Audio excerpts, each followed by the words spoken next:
message to 11 officials? Yung first thing I want to say talaga is thank you for trusting me to become your bidal. Kahit na minsan ang dami niya ng lates, you still understand kung why I'm doing this and why you still trust me to become your bidal even though I list you as late like so many times. Thank you for letting me be your bidal. And I'm honestly sad na the school year is gonna end na because I had so much fun with you guys talaga. Ang aking mensahe lamang. Okay. Message ko for Efficients is, actually makikita niyo na siya. Feeling ko, papakita siya ni Miss. Pero meron pa din akong message na isa pa. Mamaya. Basta mamaya, ma-review niyo. Ayun, I'm really happy na naging classmates ko kayo. Kasi hindi ko naman ma-achieve kung sino ako ngayon kung hindi dahil sa inyo. And ang tawag dito, alam ko nung umpisa medyo rough or rocky yung start natin. And parang hindi tayo nagkakaintindihan, ganyan-ganyan. Pero pag tagal-tagal naman, nung nahalala na natin isa't isa, sobrang solid pala talaga nung natin. Kasi, anyway, sobrang solid kasi ng samahan natin. And I hope sa grade 12, maging mas close tayo or hindi magbago yung bonding natin with each other. Kung pag kanyari, nakita ka sa hallway, halilakdan ka. Oh my gosh, Hali! Oh my gosh, Hali na! Ganon! Role play. Yun.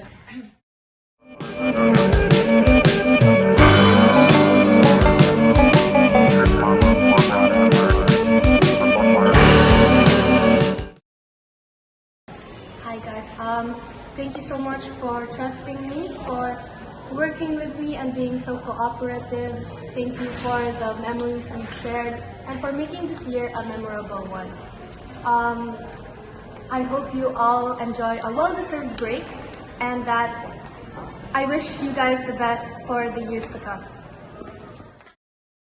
Hi guys, thank you for entrusting me to be your spiritual head for this year, even if I am or was a new student to this school. And thank you for being very open to me and to all of the other new students because it made a very positive and healthy environment in our classroom. And then thank you for cooperating with us throughout the whole school year. Kumari, sa masses, kung sino man yung in-assign ko, talagang magdadala ng offerings or kung sino man in-assign ko sa prayer, talagang maglilid talaga natin. Where'd all the time go? It's starting to fly.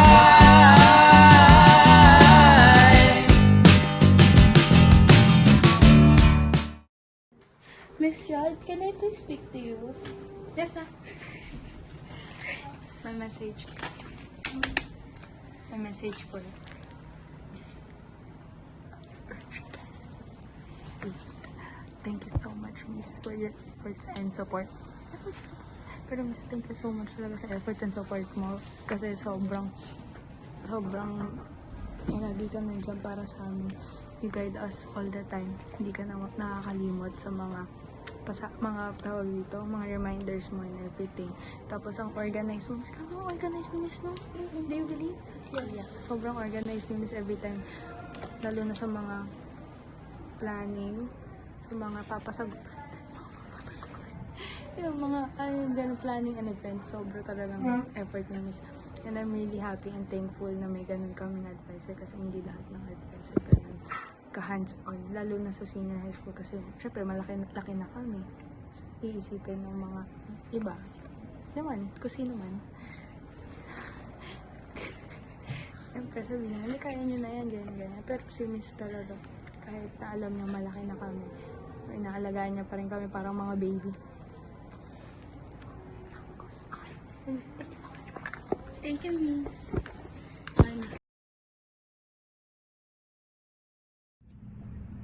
Masasabi ko na ang first impression ko sa 11 Ephesians during the orientation week, sila ay very active at OA. Sa palagay ko ay totoo ito all throughout this school year dahil ipinakita ninyo kung gaano kayo ka-active academically and also with your other extracurricular activities.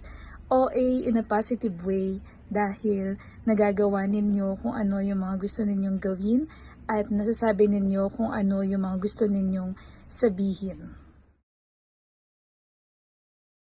To the class officers, maraming salamat. Sobrang grateful ako na kayo yung set of officers na binigay sa akin this school year dahil ginawa ninyong madali at magaan ang trabaho ko bilang isang class advisor. Pinakita ninyo kung gaano kayo ka-mature as a person, kaya hindi ako nahihirapan na kausapin kayo. Tunay na pinakita nyo rin ang sense of responsibility at pagiging masipag sa lahat ng gampanin na pinapagawa sa inyo. Pasensya na kung paulit-ulit ako sa mga sinasabi ko kung minsan, pero nandyan pa rin kayo at handa akong pakinggan. Hindi naging madali ang pagiging isang class leader, pero pinakita ninyo na kaya ninyo. Kaya sobrang proud ako sa inyo at sobrang na-appreciate ko kayo. Again, thank you so much. Ina, salamat kasi palagi kang nandyan, lalo na kapag wala ako, alam ko na hindi mo pinapabayaan ng klase. Maraming salamat, Jonah, Hayasha, Hali, Martina, Yana, at Isip. To the grade 11 Ephesians, mga anak, sana ay naging fruitful at meaningful ang school year na ito para sa bawat isa. Naalala ko pa na nag-human bingo lang tayo during the orientation week, pero heto at tapos na kayo sa pagiging isang grade 11. Sobrang proud ako sa inyo. Alam ko na hindi naging madali, pero kinaya ninyo. Pasensya na kung madalas ang mga sermon tuwing umaga, pero sana maisip ninyo na ginagawa at sinasabi ko lang din iyon para sa ikabubuti ng bawat isa sa atin. Nawa mga anak ay baunin ninyo lahat ng alaala, masasaya, malulungkot, at ang mga sandali na natuto kayo dahil magagamit ninyo yan sa hinaharap. Nawa mga anak ay palagi kayong maging matatag at palagi ninyong piliing maging mabuti kahit na hindi palaging magiging mabuti ang mundo para sa inyo. Kahit na hindi na ninyo ako advisor sa mga susunod na taon, asahan ninyo na palagi pa rin akong nandito, handang makinig sa inyo at handang tumulong sa abot ng aking mga makakaya. Kaya sana ay huwag kayo mahihiya na magsabi sa akin at mag-iwan ng anumang mensahe. Nawa ay makamit ninyo lahat ng pangarap ninyo sa hinaharap at palagi pa rin kayong kasama sa mga panalangin ko. Bilang isang guro, syempre ay hindi ko kayo makakalimutan at mananatili kayo sa aking puso. Maraming salamat sa bawat isa dahil hindi naman makukumpleto ang 11 Ephesians kung wala ang bawat isa sa inyo. Kaya mga anak, hanggang sa muli. Hanggang sa muling pagkikita at pagsasama. Mahal na mahal ko kayo.